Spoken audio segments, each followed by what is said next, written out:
Um bom dia na paz do Senhor Jesus. Eu sou o pastor Cristiano Abrandes, da Igreja do Brasil para Cristo, no Pedregal, Goiás. Hoje continuarei o comentário sobre Gênesis capítulo 2. Irei falar mais especificamente sobre a criação da mulher. Abra sua Bíblia e leia comigo Gênesis 2, versículos 18 a 25. E disse o Senhor Deus: não é bom que o homem seja só. Far-lhe-ei uma ajudadora idônea para ele. Havendo, pois, o Senhor Deus formado da terra todo o animal do campo e toda a ave dos céus, os trouxe a Adão, para este ver como lhe chamaria. E tudo que Adão chamou a toda alma vivente, isso foi o seu nome. E Adão pôs os nomes a todo o gado e às aves dos céus e a todo o animal do campo, mas para o homem não se achava ajudadora idônea. Então o Senhor Deus fez cair um sono pesado sobre Adão, e este adormeceu, e tomou uma das suas costelas e cerrou a carne em seu lugar. E da costela que o Senhor Deus tomou do homem, formou uma mulher e trouxe a Adão. E disse Adão: esta é agora osso dos meus ossos e carne da minha carne. Esta será chamada mulher, porquanto do homem foi tomada. Portanto deixará o homem o seu pai e a sua mãe, e apegar-se-á à sua mulher, e serão ambos uma só carne. E ambos estavam nus, o homem e a sua mulher, e não se envergonhavam. Aqui temos a formação do primeiro casal na terra. Adão, que significa vindo da terra, e Eva, que significa a que é cheia de vida, ou mãe de todos os seres humanos, são seres de igualdade na condição humana de ser, mas diferentes em suas atribuições, no seu papel a ser desempenhado e nas suas características físicas, mas é sendo dessa forma que se completam. No projeto divino da criação humana, a mulher é tão importante quanto o homem. Ambos se completam e são igualmente importantes no reino de Deus. No versículo 18, e disse Deus: não é bom que o homem esteja só. Far-lhe-ei uma ajudadora idônea para ele. Vemos que a criação da mulher já estava no projeto de Deus, que apesar de Deus ter criado primeiramente o homem numa ordem cronológica, a mulher também foi criada no mesmo dia criacional, o sexto dia, conforme Gênesis capítulo 1, versículos 27 a 31. Vemos também no versículo 18 que um dos motivos da criação da mulher era por causa da solidão do homem. Não é bom que o homem esteja só. Os animais ali não podiam completar as necessidades do homem, inclusive a necessidade da procriação. O homem estava só, mas não continuaria sozinho. As mulheres que estão me ouvindo, não me entenda mal, pois ainda não concluí. O feminismo ensandecido tem levado muitas mulheres a rejeitarem toda e qualquer palavra ou ensinamento sobre os textos bíblicos que agora também estamos analisando. Mas eu digo às minhas irmãs: não se preocupem, sigam até o final ouvindo este áudio, pois vocês sairão mais fortalecidas. A adjuntora ou ajudadora, que significa auxiliadora, não rebaixa ou coloca a mulher numa qualificação menor. Não sei se por causa da profissão de auxiliar, que por mais que desempenhe uma função de qualidade, ainda assim tem-se uma remuneração menor, fazendo com que o feminismo, e repito, o feminismo ensandecido, rejeite totalmente alguns ensinamentos bíblicos que são importantes. Mas, como eu disse, a palavra auxiliadora não está rebaixando ou desqualificando, muito menos depreciando ou humilhando a mulher nesta condição. Menos ainda coloca a mulher num papel secundário ou de menor importância. E vejamos por quê. Primeiro, se analisarmos a própria palavra em si, significa alguém que ajuda outro alguém. O ato de ajudar não significa diminuir quem está ajudando. Em segundo lugar, o próprio Deus nos ajuda constantemente. Não é menos Deus por assim fazer. Pelo contrário, o torna ainda mais digno de honra, de glória e de louvor. Vejamos Salmo 118, versículo 7, parte A. O Senhor está comigo entre aqueles que me ajudam. Esse texto é interessante porque mostra o Senhor em duas condições: como aquele que ajuda e como aquele que conduz outros a nos ajudar. Amados, se recebemos ajuda, pode ter certeza, de alguma forma, essa ajuda veio de Deus. A ajudadora, adjuntora ou auxiliadora que Deus levou para o homem era a extensão da ajuda do próprio Deus a Adão. Portanto, não é humilhante nem depreciativo o fato da mulher ter sido criada para ser ajudadora do homem. Mas um ponto alto na criação de Eva, algo que reflete nitidamente a imagem e semelhança do nosso Deus. E é por esse motivo que em Provérbios, capítulo 18, versículo 22, diz assim: quem encontra uma esposa, algo excelente encontrou, recebeu uma bênção do Senhor. Minha irmã, o fato de você ser auxiliadora significa que você é bênção de Deus na vida de nós, homens. Deus te fez para ser bênção na vida conjugal. E você, homem, entenda isso. Sua mulher é bênção na sua vida. Nos versículos 19 e 20, o homem estava trabalhando, seguindo o que Deus havia dado para ele fazer. O trabalho é algo fundamental na vida do homem e para a vida conjugal também. Eu costumo falar com os jovens na igreja que é algo fundamental de se observar num rapaz antes de começar um relacionamento. O rapaz tem que pelo menos estar estudando com interesse de trabalho, ou até estar já trabalhando. Senão, o relacionamento estará fadado a um fracasso. Olha como é lindo os versículos 21 e 22, que diz assim: então o Senhor Deus fez cair um sono pesado sobre Adão, e este adormeceu, e tomou uma das suas costelas e cerrou a carne em seu lugar. E da costela que o Senhor Deus tomou do homem, formou uma mulher e trouxe a Adão. Foi por causa deste texto que o homem descobriu que para fazer cirurgia precisaria de anestesia. Não que o Senhor tenha precisado de anestesia, mas fato é que o homem precisou dormir para retirar a costela dele e preencher o local com carne. O homem dorme e, através de uma retirada no seu lado, como exemplo de um sacrifício, foi formada a mulher. Muitas vezes na Bíblia, a morte é apresentada como um sono. Não neste caso. Adão não morreu, ele simplesmente dormiu um sono profundo.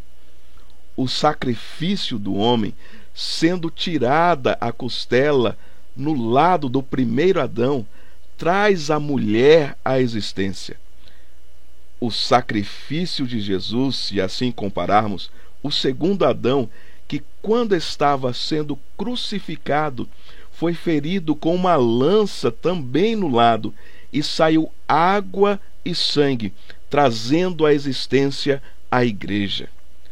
Não por acaso, o apóstolo João chama a igreja de noiva de Cristo. No Evangelho de João, capítulo 3, versículo 27 a 30, em Apocalipse, capítulo 19, versículos 6 a 8, em Apocalipse, capítulo 22, versículo 17.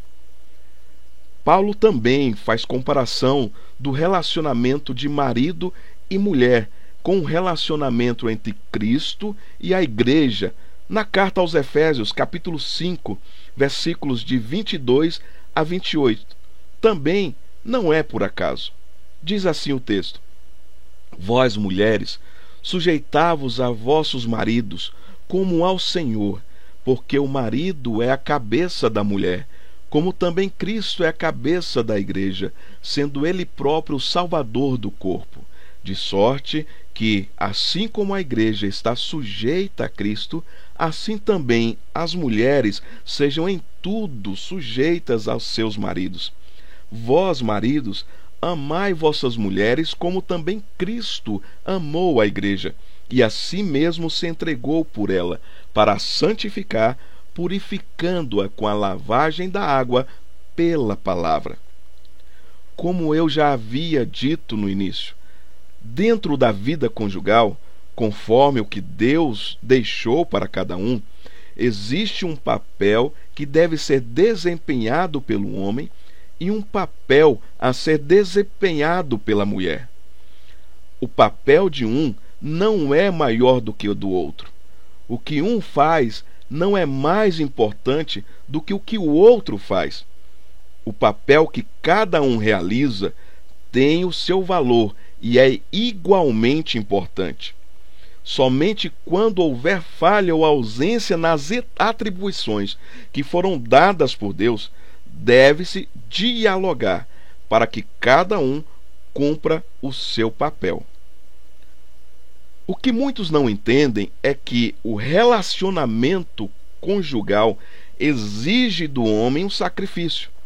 No seu papel de provedor, protetor e profeta, que são atitudes advindas do amor, e vejam que o amor está mais relacionado a ações, a atitudes, e pouco tem a ver com uma emoção ou um sentimento ou meras palavras. Essas atitudes atribuídas ao homem requer sacrifício, assim como a costela que lhe foi retirada. Veja que a medida deste amor para alcançarmos precisa ser igual ao amor de Cristo pela igreja, que a si mesmo se entregou. O homem tem as suas atribuições dadas por Deus, e em seu relacionamento conjugal, todo o seu papel precisa ser cumprido. Isso é governar bem o seu lar, é cumprir com o seu papel e todas as atribuições que lhe foram dadas por Deus. Agora pergunto às mulheres que me ouvem: qual é mais difícil? Se sujeitar ao marido, como diz o texto, ou amar e se sacrificar pela esposa, seguindo o exemplo de Cristo que se sacrificou pela igreja? Nisto também vemos que a condição da mulher de se sujeitar ao marido não a torna inferior na atribuição, porque uma atribuição tão forte quanto foi atribuída também ao homem. O que dizer então de Provérbios, capítulo 31, dos versículos 10 a 27, que diz assim: Mulher virtuosa, quem a achará? O seu valor muito excede o de finas joias. O coração de seu marido confia nela, e não haverá falta de ganho. Ela lhe faz bem e não mal, todos os dias da sua vida. Busca lã e linho e de bom grado trabalha com as mãos. É como um navio mercante, de longe traz o seu pão. Ainda noite, e já se levanta, e dá mantimento à sua casa e a tarefa às suas servas. Examina uma propriedade e adquire-a. Planta uma vinha com as rendas do seu trabalho. Cinge os lombos de força e fortalece os braços. Ela percebe que o seu ganho é bom. A sua lâmpada não se apaga de noite. Estende as mãos ao fuso, mas que pegam na roca. Abre a mão ao aflito e ainda a estende ao necessitado. No tocante à sua casa, não teme a neve, pois todos andam vestidos de lã escarlate. Faz para si cobertas, veste-se de linho fino e de púrpura. Seu marido é estimado entre os juízes, quando se assenta com os anciãos da terra. Ela faz roupas de linho fino e vende-as e dá cintas aos mercadores. A força e a dignidade são seus vestidos, e quanto ao dia de amanhã não tem preocupações. Fala com sabedoria, e a instrução da bondade está na sua língua. Atende ao bom andamento da sua casa, e não come o pão da preguiça. Alguém pode perguntar: então a mulher, sendo casada, não pode trabalhar fora? Claro que pode, desde que essa tarefa externa não interfira nas suas atribuições com o marido, com seus filhos e com a sua casa. Lembremos que essas atribuições foram dadas por Deus. Agora, em Gênesis capítulo 2, versículo 23, vemos assim: E disse Adão: Esta é agora osso dos meus ossos e carne da minha carne. Esta será chamada mulher, porquanto do homem foi tomada. Adão, anteriormente, já havia percebido que os animais se relacionavam em pares, e cada um dentro da sua espécie. Mas Adão não tinha um par na sua espécie para estar com ele. Por isso ele diz: Esta é agora osso dos meus ossos e carne da minha carne. Como quem está dizendo: ela se parece comigo. Agora a mulher é parte dele, na espécie dele, na natureza dele, também conforme a imagem e semelhança de Deus. E o que é mais interessante ainda, não é outro homem, é uma mulher, é da mesma espécie, mas de sexo oposto, para que houvesse também procriação e que pudessem encher a terra. Além da questão de gênero e da procriação, Deus traz também para Adão o convívio social, que era impossível de ter com os animais que ali existiam. No versículo 24 diz: Portanto deixará o homem o seu pai e a sua mãe, e apegar-se-á à sua mulher, e serão ambos uma só carne. O que eu vejo interessante aqui, que o texto diz apegar-se-á, no sentido de colar mesmo. O marido tem que estar colado na sua esposa. Eu falo marido e esposa porque esse texto bíblico de Gênesis capítulo 2 são também diretrizes para o casamento, e está de forma muito clara.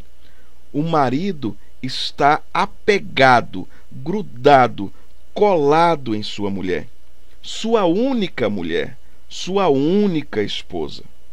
Deus criou o casal para ser monogâmico, um marido de uma só esposa e uma esposa de um só marido.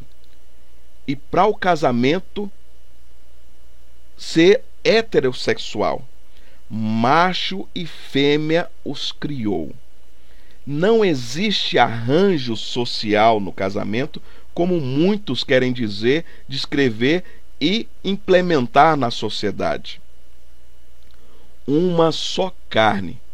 Não existia ofensa a Deus no ato sexual, porque os dois formavam um só. Os arranjos feitos fora do propósito de Deus se constituem ofensa para ele. E agora, para finalizarmos, o versículo 25. E ambos estavam nus, o homem e a sua mulher, e não se envergonhavam. O pastor Arnaud, há um tempo atrás, fez uma ministração dizendo que a nudez significa trazer clareza, não há vergonha e não há, principalmente, mentiras no casamento. Trazer o relacionamento do casamento à luz de Cristo e da sua palavra. A verdade deve sempre prevalecer, não havendo assim do que se envergonhar.